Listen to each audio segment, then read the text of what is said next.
இந்த மாசம் ஸ்டார்டிங்ல அதாவது ஜூலை 3ஆம் தேதி எக்ஸாக்டா ஒரு ஆக்சிடென்ட் நடந்துச்சு, கார் ஆக்சிடென்ட். அந்த ஒரே ஒரு ஆக்சிடென்ட்ல ஒட்டுமொத்த ஃபுட்பால் ஃபேன்ஸுமே சோகத்துக்கு போயிட்டாங்க. ஏன்னா அதுல அந்த ஆக்சிடென்ட்ல இறந்து போனது வந்து ஒரு மெயினான ஒரு football player, Portuguese football player Diogo Jota அப்படிங்கிறவர் இறந்து போயிட்டாரு. அதுவும் லேம்போகினி ஹுராக்கான் அப்படிங்கிற ஒரு அதிவேக ஒரு கார் அது. லேம்போகினியாவே எல்லாத்துக்கும் தெரியும், ரொம்ப வேகமா போகும். ஈஸியா வந்து 300 to 350 ஈஸியா ஹிட் பண்ணும். அந்த மாதிரி ஒரு கார்ல வேகமா போய் இறந்திருக்காரு. அவர் மட்டும் இறந்தது மட்டும் இல்லாம அவரோட சகோதரர், அவரோட பிரதருமே இறந்து போயிருக்காங்க. இன்னைக்கு இந்த வீடியோல டியோகோ ஜோட்டா அப்படிங்கிற அந்த ஒரு தனி நபரோட வாழ்க்கையை பத்தி தான் பார்க்க போறோம். அதே மாதிரி அவருக்கு இந்த ஆக்சிடென்ட்ல என்ன நடந்துச்சு அப்படிங்கறத பத்தி இந்த வீடியோல பார்க்க போறோம். டியோகோ ஜோட்டா வந்து கரெக்டா எந்த வருஷம் பிறக்கிறாருன்னா டிசம்பர் 4 1996 வருஷம் தான் பிறக்கிறாரு. அதுவும் போர்ட்டோ அப்படிங்கிற ஒரு சிட்டில. அது வந்து எங்க இருக்குன்னா போர்ச்சுகல்ல தான் இருக்கு. இவர் முழுக்க முழுக்க போர்ச்சுகீஸ் சேர்ந்தவர் தான்.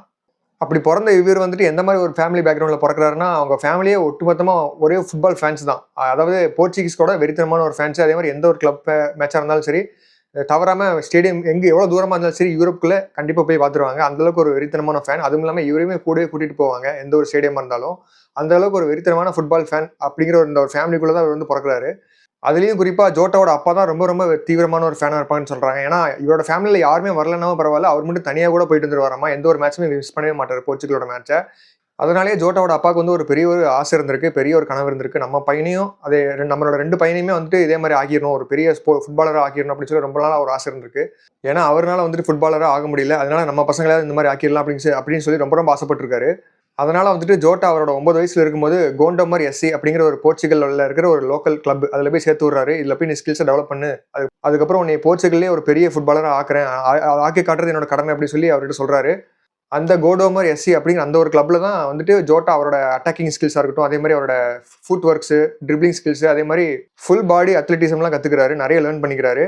இப்படி நல்லா ஃபுட்பால்ல ட்ரைனிங் ஆயிட்டு இருக்கும்போது கரெக்டா அவரோட 16 வயசுல வந்துட்டு பேக்கோஸ் டி ஃபெரேரா அப்படிங்கிற அந்த ஒரு ஃபுட்பால் கிளப்ல போய் சேர்றாரு. இந்த கிளப் எப்படிப்பட்ட ஒரு கிளப்னா, போர்ச்சுகீஸ்ல இருக்கிற ஒரு ப்ரொஃபஷனலான ஃபுட்பால் கிளப், ரொம்ப ரொம்ப பெரிய ஒரு கிளப், பேக்கோஸ் டி ஃபெரேரா அப்படிங்கிற இந்த ஒரு பர்டிகுலரான ஒரு கிளப். இதுல தான் போய் சேர்ந்து அவரோட ஃபியூச்சரே பிரைட்னஸ் ஆகுது. இந்த கிளப்ல சேர்ந்ததுக்கு அப்புறம் தான் அவரோட டேலண்டே வந்து இன்க்ரீஸ் ஆகுது. அவரோட ஸ்கில்லே ரொம்ப ரொம்ப டெவலப் ஆகுது. இன்டர்நேஷனல் லெவல்ல விளையாடுற அளவுக்கு ஒரு டெவலப் ஆகுது அவரோட ஸ்கில்ஸே. அதனாலேயே வந்துட்டு பிரீமியரா லீகா அப்படிங்கிற போர்ச்சுகல் லீக் ஒன்று இருக்கு, ரொம்ப ரொம்ப ஒரு பெரிய லீக் போர்ச்சுகல்லே. அந்த லீக்ல வந்துட்டு அவர் சீனியர் டெபியூட் பண்றாரு. அதுவும் வெறும் அவரோட 18வது வயசுல அந்த பண்றாரு. ரொம்ப ரொம்ப ஒரு பெரிய அச்சீவ்மெண்ட். 18 வயசுல வந்துட்டு ஒரு சீனியர் டெபியூட் பண்றதுலாம் வந்துட்டு ரொம்ப ரொம்ப பெரிய விஷயம். அந்த லீக்ல மட்டுமே கிட்டத்தட்ட ஏகப்பட்ட கோல் அடிக்கிறாரு, நல்லாவே பெர்ஃபார்ம் பண்றாரு. அவரோட ட்ரிப்ளிங் ஸ்கில்ஸ்லாம் ரொம்பவே சூப்பரா இருக்கு. இதெல்லாம் பார்த்துட்டு நிறைய செலக்டர்ஸ்லாம் அவர் மேல ஒரு கண் வைக்கிறாங்க. அது வந்து பர்டிகுலரா அவருக்கு ரொம்ப ரொம்ப ஒரு பெரிய பலனை கொடுத்துருக்கு. ஏன்னா ஸ்பெயினோட ரொம்ப ரொம்ப பெரிய ஒரு கிளப் இருக்கு, அதான் அட்லெட்டிகோ மேட்ரிட் அப்படிங்கிற ஒரு பெரிய கிளப். அந்த கிளப் வந்து 2016 அவர் வந்து சைன் பண்றாங்க.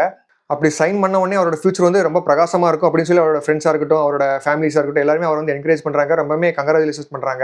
இதை பார்த்து அவருக்கு ரொம்ப சந்தோஷமா போயிருது. ஓ அப்பாட, நம்மளோட கனவை வந்து அடைஞ்சிட்டோம், ஒரு பெரிய ஒரு இன்டர்நேஷனல் லெவல் லீக் கிளப் டீம்ல வந்துட்டு நம்ம எப்படி சேர்ந்துட்டோம், ஒரு வழியா நம்ம ஃபியூச்சர் வந்து பிரகாசமாக போது, இனிமேல் நம்ம வந்துட்டு ரொனால்டோ மாதிரி வந்துடலாம் அப்படின்னு சொல்லி பிளான் போட்டிருக்காரு. ஏன்னா இவரோட காடாவே வந்துட்டு ரொனால்டோவா தான் எடுத்திருந்திருக்காரு. இவரோட ஐடாலாவே ரொனால்டோவா தான் இருந்திருக்காரு. ஏன்னா இவர் மட்டும் இல்லை, இவரோட ஃபேமிலியா இருக்கட்டும், போர்ச்சுகல் இருக்கிற முக்காவாசி பேத்துக்கு, முக்காவாசின்லாம் கிடையாது, ஒட்டுமொத்தமான பேருக்குமே வந்து ரொனால்டோ தான் வந்து ஒரு கடவுள் மாதிரி. இவருக்கும் அதே தான்.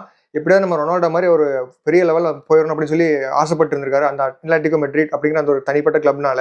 ஆனால் அவரால் வந்துட்டு அந்த ஃபர்ஸ்ட் டீம்ல வந்துட்டு அவரால் இடம் படிக்கவே முடியல. அதாவது பிரைமரி டீம்ல வந்துட்டு அவர் இல்லவே இல்லை. அவர் வந்து செகண்டரி டீம்ல தான் வச்சிருந்தாங்க. அதுலயும் அவருக்கு வந்து வாய்ப்பு கிடைக்கல. இதனால வந்துட்டு அவருக்கு வந்து ஆட வாய்ப்பே கிடைக்கல அப்படிங்கறதுனால ரொம்ப ரொம்ப டிப்ரெஸ்ட்ல போயிடுறாரு.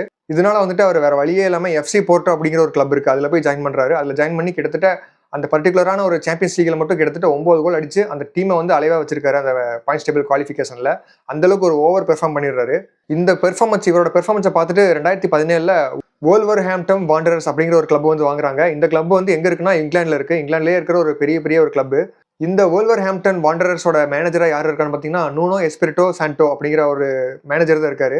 இவர் தான் ஜோட்டா வந்து ரொம்ப ரொம்ப ஸ்பெஷலா கவனிக்கிறாரு. அவருக்கு உண்டான ட்ரைனிங் கொடுக்குறாரு, மோட்டிவேஷன் பண்றாரு, எல்லாமே பண்றாரு. அவர் வந்து ஒரு இன்டர்நேஷனல் லெவல் ஒரு பெரிய ஃபுட்பாலர் ஆக்குறதுக்காக எல்லாமே பண்றாரு, எல்லா ஹெல்ப்பும் பண்றாரு.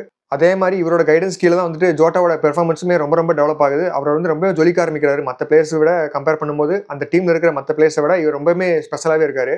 இவர் வோல்வர்ஹாம்ப்டனுக்கு வந்துட்டு ஒரு கீ பிளேயரா இருக்காரு இங்கிலீஷ் சாம்பியன்ஷிப்ல. அவரோட கெத்தான பெர்ஃபார்மன்ஸ்னாலே வோல்வர்ஹாம்ப்டன் வந்துட்டு பிரீமியர் லீக் வந்து ப்ரொமோஷன் ஆகுறாங்க. ஏன்னா அந்த அளவுக்கு ஒரு முக்கியமான ஒரு லீக் அது பிரீமியர் லீக் அப்படிங்கிற அந்த ஒரு பர்டிகுலரான லீக். ஏன்னா இதுல தான் வந்துட்டு எல்லா பெரிய பெரிய கிளப்ஸும் விளையாடுவாங்க, இங்கிலாந்துல இருக்கிற பெரிய பெரிய கிளப்ஸ் எல்லாம். ஜோட்டாவோட பொசிஷன் வந்து என்னன்னு பார்த்தீங்கன்னா அட்டாக்கிங் பொசிஷன் தான். அதாவது ரொனால்டோ, மெஸ்ஸி எல்லாம் எந்த மாதிரி பொசிஷன்ல இருப்பாங்களோ அதே பொசிஷன் தான் இவரு இருப்பாரு. ஏன்னா அந்த பொசிஷன் தான் வந்து அதிகமாக கோல் அடிக்கிறதுக்கான ஒரு ஆப்பர்ச்சுனிட்டி இருக்கிற பொசிஷன். இவர் டீம்ல வந்துட்டு இவரு கூடவே இவருக்கு காம்படிட்டிவா இருக்கிற ஏகப்பட்ட பிளேயர்ஸ் இருக்காங்க. அதுல 2 பிளேயர்ஸ் வந்து யாருன்னு பார்த்தீங்கன்னா, ராகுல் ஜாமினஸ் அப்புறம் வந்துட்டு ஆடமா டெரோரே அப்படிங்கிற 2 பிளேயர்ஸ் தான். இவங்க 3 பேர் சேர்ந்து தான் அந்த டீமையே வந்துட்டு பில்ட் பண்றாங்க. இப்ப எப்படி நம்ம இந்தியன் டீம்ல வந்துட்டு விராட் கோலி, ரோஹித் சர்மா, ஜஸ்பிரீத் பும்ரா இந்த மாதிரி 3 பிளேயர்ஸ் இருக்காங்களா, அதாவது ஐகானிக் பிளேயர்ஸ். அதே மாதிரி தான் இவங்க 3 பேர் வந்து வோல்வர்ஹாம்ப்டன் அப்படிங்கிற அந்த ஒரு தனிப்பட்ட டீமுக்கு வந்துட்டு ரொம்ப ரொம்ப ஸ்ட்ராங்கா இருக்காங்க. அது போக ஜோட்டா வந்துட்டு நிறைய கிளட்ச் பெர்ஃபார்மன்ஸ்லாம் கொடுத்துருக்காரு. அதாவது ரொம்ப ரொம்ப டஃப்பான சுச்சுவேஷன்ல வந்துட்டு டிரா பண்றதா இருக்கட்டும், அதே மாதிரி டஃப்பான சுச்சுவேஷன்ல வந்துட்டு கடைசி நேரத்துல வந்து கோல் போட்டு ஜெயிச்சு கொடுக்கறதா இருக்கட்டும், இந்த மாதிரி மாசான பிளேயரா வந்துட்டு வோல்வர்ஹாம்ப்டனுக்கு வந்துட்டு இவர் இருக்காரு. அதுலயும் குறிப்பா 2019 வருஷம் வந்துட்டு லேச்செஸ்டர் சிட்டி அப்படிங்கிறது வந்து எவ்வளவு பெரிய கிளப்னு தெரியும், ஃபுட்பால் கிளப்ல ரொம்ப ரொம்ப ஒரு பெரிய கிளப். அந்த கிளப்புக்கு அகேன்ஸ்டா ஹேட்ரிக் அடிச்சாரு. அதுதான் வந்து அவரோட வாழ்க்கையிலேயே வந்துட்டு மெமரபிளான ஒரு ஹேட்ரிக் அப்படின்னு சொல்லி அவர் ஏகப்பட்ட பிரஸ் மீட்ல சொல்லியிருக்காரு.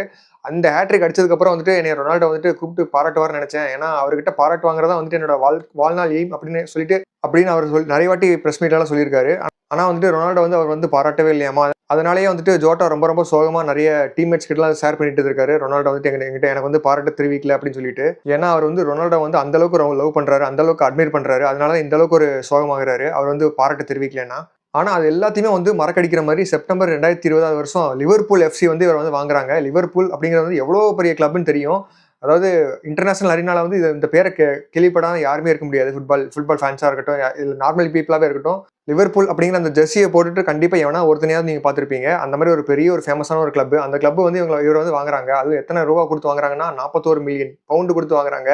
41 மில்லியன் பவுண்ட் அப்படிங்கிறது வந்துட்டு நம்ம இந்தியன் மதிப்புல வந்துட்டு கிட்டத்தட்ட 353 கோடி அவ்வளவு மதிப்பு இருக்கு. அவ்வளவு பெரிய காசு அப்படின்னு சொல்லி வாய் பொழப்பீங்க. ஏன்னா நார்மலாவே வந்துட்டு ஃபுட்பால் வந்துட்டு ரொம்ப ரொம்ப காஸ்ட்லியான ஒரு ஸ்போர்ட். அதுவும் அதாவது ரொம்ப ரொம்ப மொக்க பிளேயர் கூட அதிகமான ஒரு காசுக்கு போவாங்க. அதாவது 100 கோடி 200 கோடிக்கு அந்த மாதிரி ரேட்டுக்குலாம் போவாங்க. ரொனால்டோ மெஸ்ஸிலாம் 3000 கோடி அந்த மாதிரி ரேட்டுக்கு போவாங்க.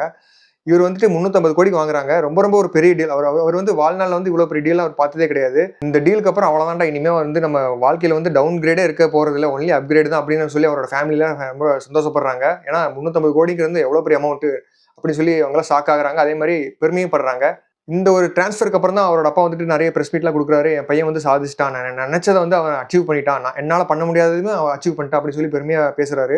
அதுக்கப்புறம் லிவர்பூலுக்காக ஏகப்பட்ட மேட்ச் எல்லாம் ஆட ஆரம்பிக்கிறாரு. சாம்பியன்ஸ் லீகா இருக்கட்டும், எல்லாத்தையுமே ஆட ஆரம்பிக்கிறாரு. அதுலயும் குறிப்பா அட்லாண்டாக்கு அகேன்ஸ்டா ஹேட்ரிக்ல அடிச்சு அவரோட கரியரே வந்து ஃபுல்ஃபில் பண்ற அளவுக்கு விளையாட ஆரம்பிக்கிறாரு. ஏன்னா அந்த டைம்ல வந்துட்டு பாத்தீங்கன்னா சாலா அப்படிங்கிற ஒரு பெரிய லெஜெண்டரி பிளேயர் இருந்தார் அந்த டீம்ல. அந்த டீம்ல தான் இவரும் ஆடிட்டு இருந்திருக்காரு. அவருக்கு சப்போர்ட்டா தான் இவரும் இருந்திருக்காரு.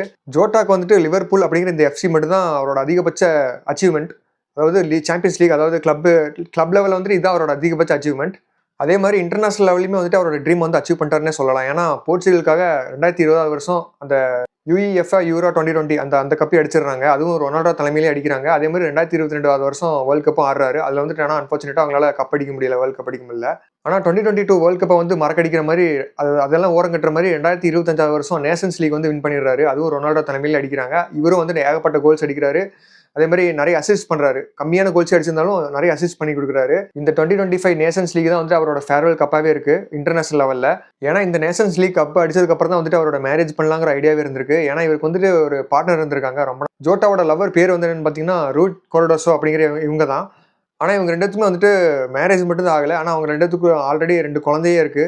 இப்போ ரீசெண்டா இந்த 2025 நேஷன்ஸ் லீக் அடிச்சதுக்கு அப்புறம் அந்த கையோட வந்துட்டு அவங்க வந்து மேரேஜ் பண்ணிக்கிறாங்க. அப்படி மேரேஜ் பண்ணி 2 வாரத்துல வந்து ஆக்சிடென்ட் ஆயிருது. அவரோட உயிரும் போயிருது.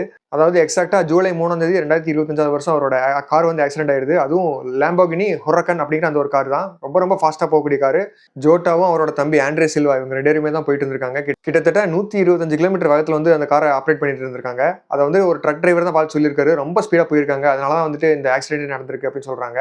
அதாவது கரெக்டா ஸ்பெயின்ல இருந்து கிளம்பி யூகேக்கு போறதுக்கு ஒரு படகு பிடிக்கணும், அதுக்காக தான் இவ்வளவு வேகமா போயிட்டு இருந்திருக்காங்க. ஆனா அன்பார்ச்சுனேட்டா அதை வந்து அவங்க அந்த டெஸ்டினேஷன் வந்து அவங்களால அடையவே முடியல.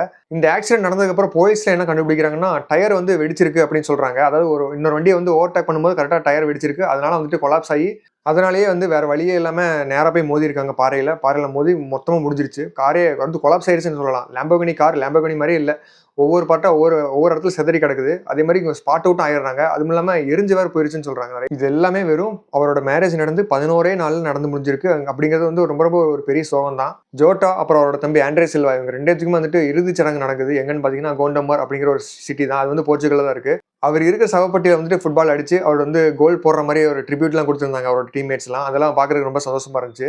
அதாவது அவர் இந்த உலகத்தை விட்டு போகும்போது கூட ஒரு கோல் போட்டே போறாரு அப்படிங்கிற மாதிரி ஒரு ட்ரிபியூட் பண்ணியிருந்தாங்க. அது பார்க்கும்போது ஒரு ஹார்ட் ஃபெல்ட்டாக இருந்துச்சு.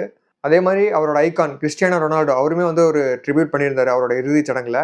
இப்படிதான் வந்து அவரோட லைஃபே முடியுது. லிவர்பூலுக்காக கிட்டத்தட்ட 182 மேட்ச் ஆடி இருக்காரு. அதுல கிட்டத்தட்ட 65 கோல் அடிச்சிருக்காரு.